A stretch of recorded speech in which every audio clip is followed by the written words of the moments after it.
right, Mallory, let's get straight on into it because we have quite a few headlines to talk about across the state. So where we are going to start will be in the college football ranks here, as it looks like we finally have a legitimate, almost solidified timeline for when all of this conference realignment. So go back in the way back machine. Obviously, everything broke about Texas and Oklahoma leaving the Big 12 to join the SEC. That then led for an opening in the Big 12 where you have teams like Cincinnati, Houston, and UCF, some very notable G5 BYU. teams that will now be moving up into that Power 5 conference, if you want to consider it that, in the Big 12. Well, that then leaves holes in the Big 12, and that's where it opens up a lot of holes in the AAC rather, and that's where a lot of Conference USA schools are now going to be moving. So 4 of Texas's 12 FBS programs announced move-in dates for their new conference on Friday afternoon. The University of Houston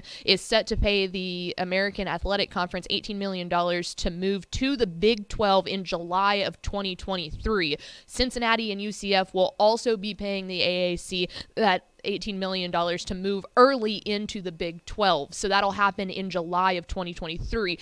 Going back a little bit, reading the tea leaves of how we all thought this was going to break down, we figured 2023 was about the time that would happen. Right. It would be able to give them an extra year to really solidify the conferences with the news coming out earlier this year. And so it kind of gives them the one more year to finish out their conference. It also then reduced the price of that buyout fee that they were going to have to pay. So with those 3 teams leaving, then that leaves the 4 different Conference USA teams in state, or 3 rather. UTSA, North Texas, and Rice will then move to the American in July of 2023. So that's in the state of Texas. There's no buyout for them either. Right. So they'll just move to they'll move in July 2023, just like Houston will. Exactly. So yes, big, notable, and that really, I mean, I don't think, you can correct me if I'm wrong here, I don't think that there has been any official word on Texas and OU moving into the SEC in 2023. Has that already been decided? I would need think to go back. so. I think so. Regardless, we are assuming it might have already been announced. Y'all can yell at me in the comments. But if it hasn't, then yes, we can assume that they're going to be moving too. So that big shift, all this stuff that everyone was freaking out about, will be happening next July. I think Texas and Oklahoma were going to try and get it to happen this year. Right. But of course, it was too soon. So I'm sure they'll. I'm assuming 2023 is when literally all of this will go down, and it'll be fine. That'll make our magazine production quite interesting next year. At least they went ahead and announced it now. Like, what would stink if they were like July 1st, they were like, oh, we're going to go ahead and shake everything around, and by the 15th it's final, and then it's like, well, we just made a whole magazine that has none of that in it. So we'll be able to prepare for that, but it'll be different. We're going to have to figure out some layouts. Yeah, and now instead of 12 Texas FBS schools, we'll now have 13 because Sam Houston State is going to be moving up to the FBS and Conference USA. How about that? Yeah.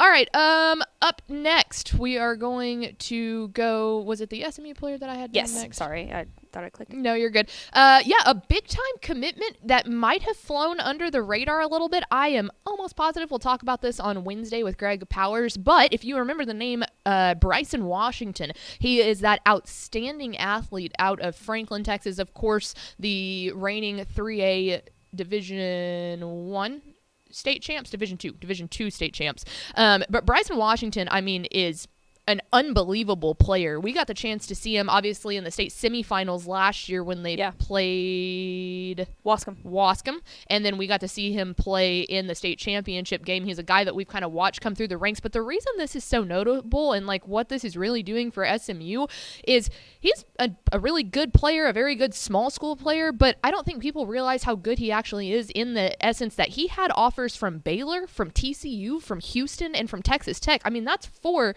current 1 AAC school and then 3 current Big 12 teams that extended him an in-state offer, and he chose SMU out of that. So what's going on over there with Rhett Lashley and the Hilltop has been quite impressive, and I think this is an underrated pickup for a team that has been really hitting the recruiting trail hard, both on high school players but also in the transfer portal. Yeah, I think Craven is the one who said this, but he was like, man, this had UTSA and Jeff Traylor written all over it, and Rhett Lashley comes down and steals this dude, but it's a huge pickup. Absolutely, yeah. And that's kind of one of those things we've seen, and obviously we put them on the cover. We've seen how Jeff Traylor has his ties to Texas high school football. Joey McGuire now at Texas Tech they're both the king of finding these exact type of players that play at those smaller schools that people might kind of be sleeping on, and then you see them in person and realize how talented they are. But Rhett Lashley and what his staff is doing right now at SMU seems to be ready to go to bat with them as well, and he's a guy that doesn't have those deep-rooted Texas ties like that. So it says a lot to his recruiting staff and our good friend Alex Brown and everything that they've been doing. So an impressive pickup there. So SMU fans should be very, very excited. If you haven't heard the name Bryson Washington, keep an eye on that because it's one you're going to want to keep hearing about. Moving on to the high school ranks now. We still have coaching changes. It is June 13th, and I'm talking as recent as 2 of them happened literally this morning. So the first one we're going to talk about, and this one happened this morning, Matt Stepp reporting that Frisco Wakeland head coach Marty Secord is going to retire. You'll remember Wakeland as the program that had the game heard across the world, or across the state it seemed like, in the area around beating Highland Park last year in the playoffs. I mean, a team that Coach Secord has turned around, and we've talked to him recently about what it meant to him. But yeah, he's going to retire, and he's not leaving the world of high school football. He's actually joining the Coaches Outreach Ministry team as a coordinator for the state of Texas. So 38 years in coaching, 16 at Wakeland. Obviously, the big success they had last year. This is a program that's really making their mark in Frisco ISD there. We've kind of talked about Lone Star and their dominance for so long, but Wakeland is no one to be messed with. We just saw them a couple weeks ago at their state 7-on-7, and take that as you will, but they won and are qualified for the state tournament, so we'll get another chance to see there. They still were quite a few of the guys over there giving me crap for y'all are still sleeping on Wakeland. Well, here's their opportunity. This is a very good job and a very prominent part of the state and a very good ISD. So congratulations to Coach Secord on his retirement. Best of luck with the Coaches Outreach Ministry. But Frisco Wakeland now open, a highly touted job. Again, after that, there has actually been a hire made up here in the DFW as Clearbrook head coach John Towles now will be taking over at Hebron. You might remember that Coach Brian Brazel stepped down there at Hebron after being the only head coach That's gonna for be Hebron. big shoes to fill. Exactly, yeah. 22 years he was the leader of the Hawks. I mean, what they've been able to do, how he established that program. Hebron has always been someone up there that we're going to talk about as a contender, and it's kind of in that same area almost as Frisco Wakeland, a great place to live, a very highly touted job. But yeah, big shoes to fill there. Brian Brazel, again, he is actually going to be the athletic director at Prestonwood Christian Academy. So still in the world of high school football, but taking a little bit of a different role. So congratulations to Clearbrook head coach John Towles on being named the head coach of the Hebron Hawks up here in the DFW. Another team that named their head coach was after Coach Brad LaPlante moved over to just an athletic director role only down there for the Hutto Hippos. Now they have named Buda Johnson offensive coordinator Will Compton as the head coach of the Hippos. He's going to take over after 4 seasons as head coach. So Coach LaPlante was there for 9 years, I believe. He was the offensive coordinator for 5 and then now was the head coach for 4. So he's going to move over after a 29-14 record. But Will Compton has done an unbelievable job of helping Buda Johnson kind of really get that offense going and everything over there. So they felt really excited about them. They went 9-2 in 2021 and averaged 43 points per game. So he was the man behind that.